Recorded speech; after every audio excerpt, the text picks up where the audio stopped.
David Fincher's 1995 thriller, Se7en, didn't just terrify audiences, it redefined the genre. From the gruesome and twisted crime scenes to the morally complex detectives, David Mills, played by Brad Pitt, and Morgan Freeman's William Somerset, the film had people hooked from start to finish. But let's be real, what truly makes Se7en unforgettable is its shocking climax. The box, the reveal, and the devastating choice that Mills makes in a moment of rage is as iconic as it's spine-chilling.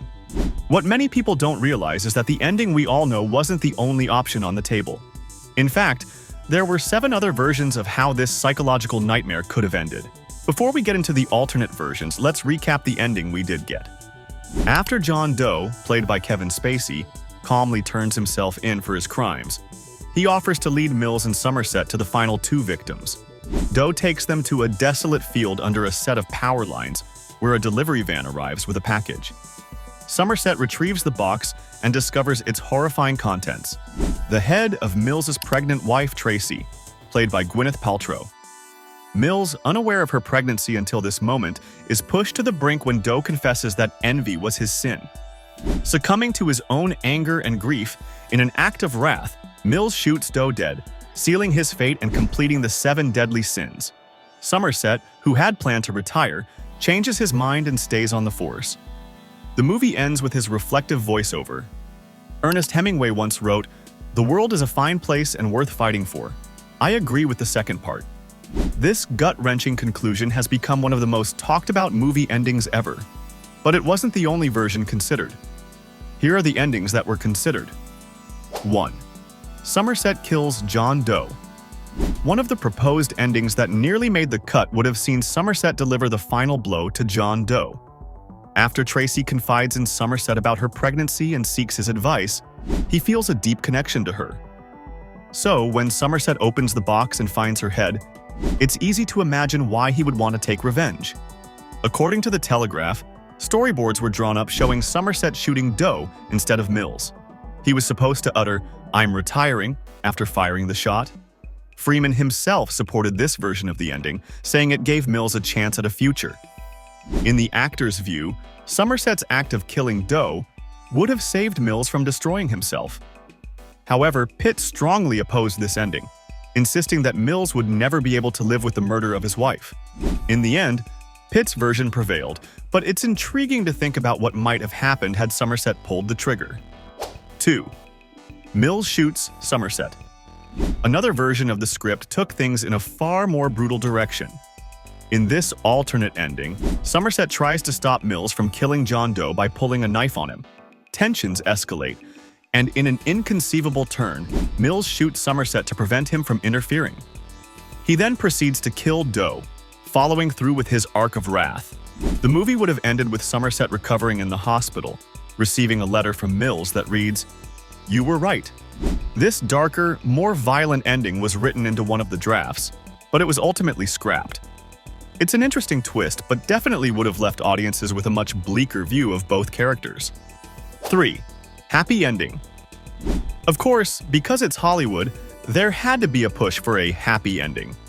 Studio executives were initially uncomfortable with the idea of Tracy's head being in the box and wanted something a bit more palatable for audiences.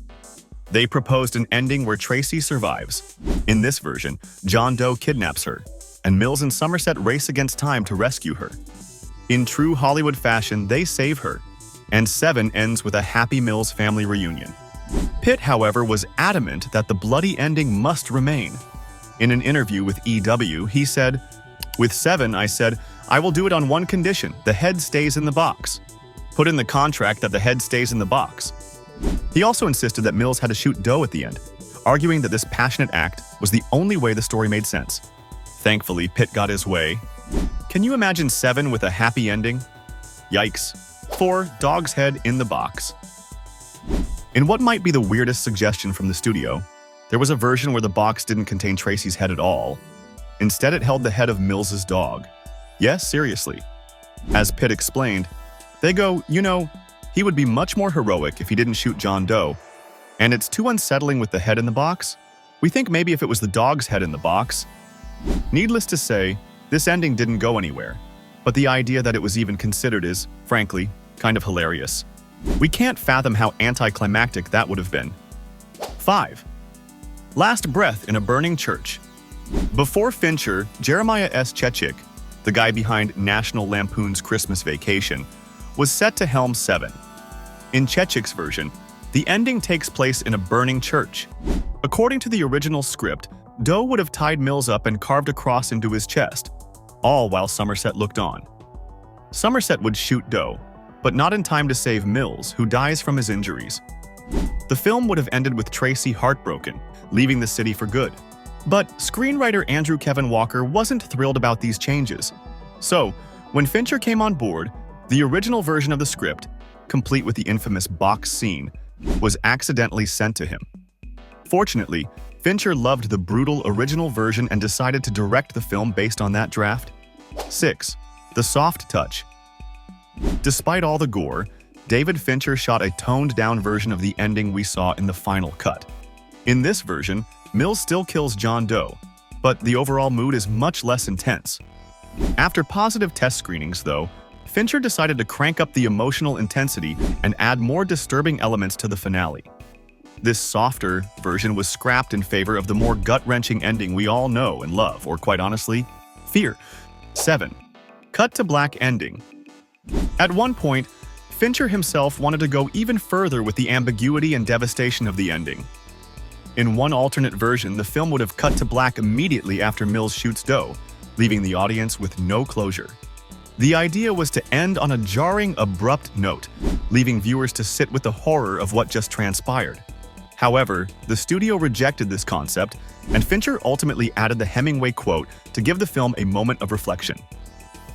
Maybe some of these ideas had merit, but the real ending masterfully wrapped up the 7 kills corresponding to the 7 deadly sins of gluttony, greed, sloth, lust, pride, envy, and wrath. Yes, good did not triumph over evil, and it left us a little hopeless and a lot disturbed, but that's the classic favor in this contemporary noir.